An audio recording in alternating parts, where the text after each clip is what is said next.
Right, I've got now 4 of these yellows. I managed to get 4 out.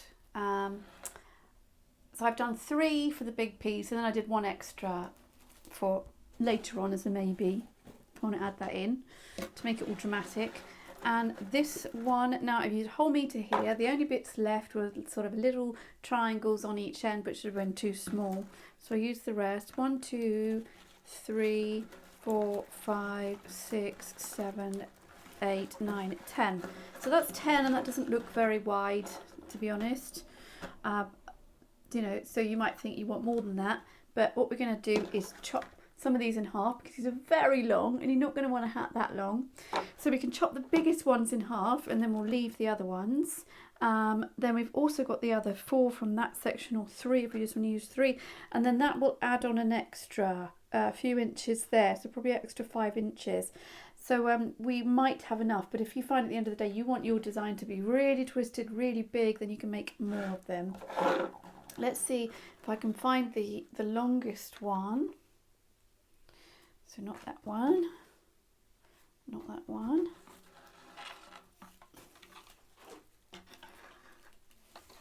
That one's quite long.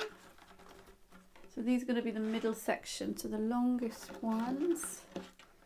Yes, pretty long. That's pretty long. That's short.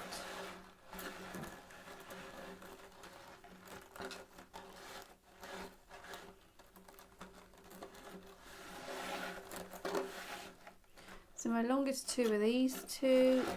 These are slightly shorter. Still too long really for a hat, so we can chop that one up. We can chop that one up. You can see how long they are. God.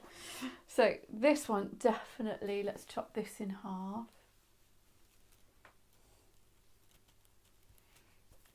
Match that up.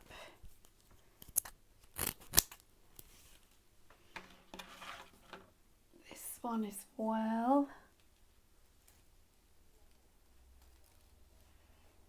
So I'm just going to fold it in the middle. So now 4.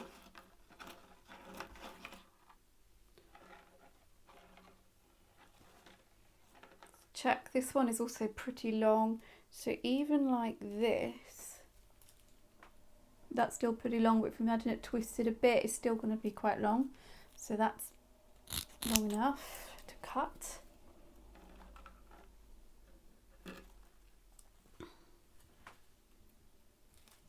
This one, just test again. There. This is getting a bit shorter now, but still, that is pretty long, so we can cut that one. I think we'll get some out of that. That one, same.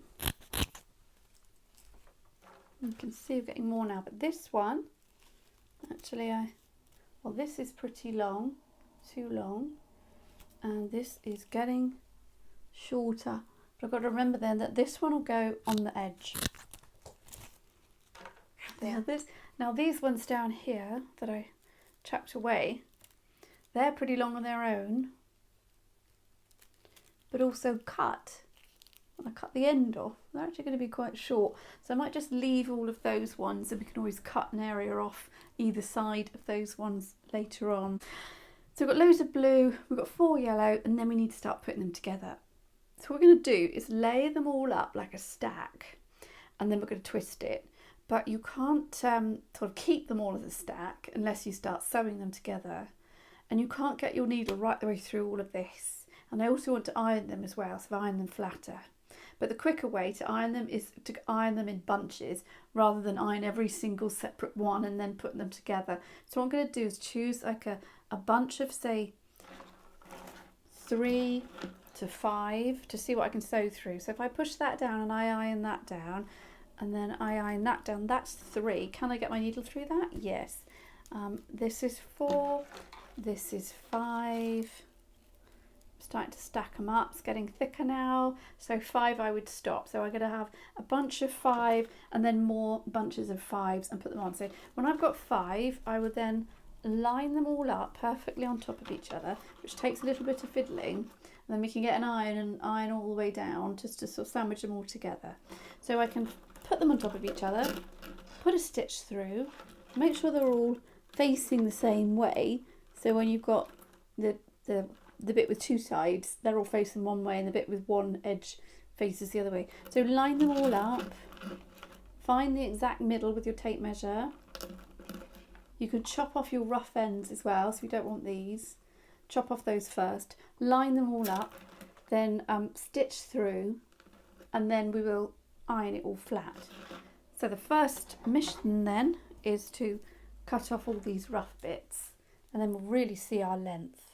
So I just open it up and I see where I can cut all of this mess. I cut all of this off, and then it starts being straight about here. So I'm just going to chop off all these rough ends. That one's already fine.